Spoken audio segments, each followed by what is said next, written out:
And welcome back.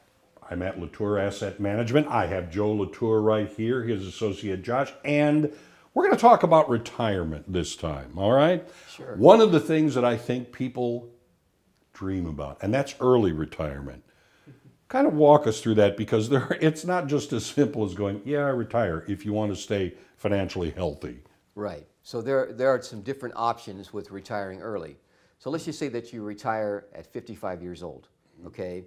And you want to roll some of your money out into other positions, your pre-tax 401k into other positions that will be building for you to provide income later on. But you need income between 55 and 59 and a half. Because if you roll it out, Tom, and you take money out of the rollout prior to age 59 and a half, you're subject to a 10% tax penalty. That's never a good thing. Never a good thing. Right. So the way to avoid that, and the way we've been able to help clients, is we leave some of the money in the 401k, we roll some out. Enough is left in the 401k so that you can take an income that avoids the 10% tax penalty as long as it's coming out of the 401k and not the rollover IRA, okay? So that's important to know. However, there's another catch. Yeah. Let's just say that you retire prior to 55, the age 55 rule. All right, if you retire at 54 and 11 months, okay, and when you turn 55, you still left money in the 401k. If you take it out of there then, all right, it's subject to the 10% penalty.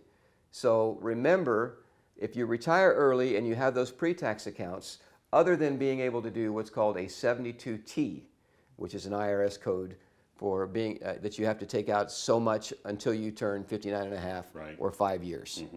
So there are different options there. But there are a lot of different rules on that, and we've been able to help clients with that. Now, the other thing that I think a lot of people are aware of, you're going to retire early. That also affects your Social Security as well. It does. It sure does. Yeah, of course, you're not paying in to Social Security, so therefore you're not. And again, when they calculate your Social Security, they're calculating the highest earning 35 years of your working career. They're averaging it and indexing it for inflation. But there are some other things, Tom, like people that have 401ks that are rich with company stock. Why don't you talk about that? Yeah. So Tom, let's say that you have a 401k and you have company stock in it, like O'Reilly's, for instance. They have a company stock that has done really well over the past several years. Oh, yeah. Let's say you worked there for 35, 40 years.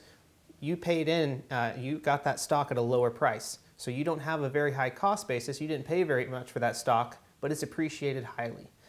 You have some options called net unrealized appreciation, where you can actually just pay ordinary income taxes on that cost basis. The rest of the gains can come out as long-term capital gains. So that gives you a more favorable tax treatment.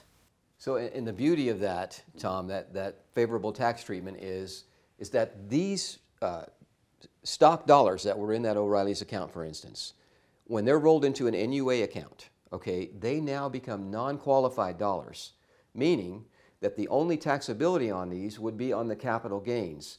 And as long as you don't take out more than, I think it's $550,000 in 1 year, you're in a 15% tax bracket. And there are no required minimum distributions at age 72 on these, okay? No stretch IRA for inherited, those who are your heirs or any of that. So it's just a beautiful thing. It's not a fit for everybody, but for some it is. I'll tell you what is a good fit, LaTour Asset Management. You have questions, they have answers.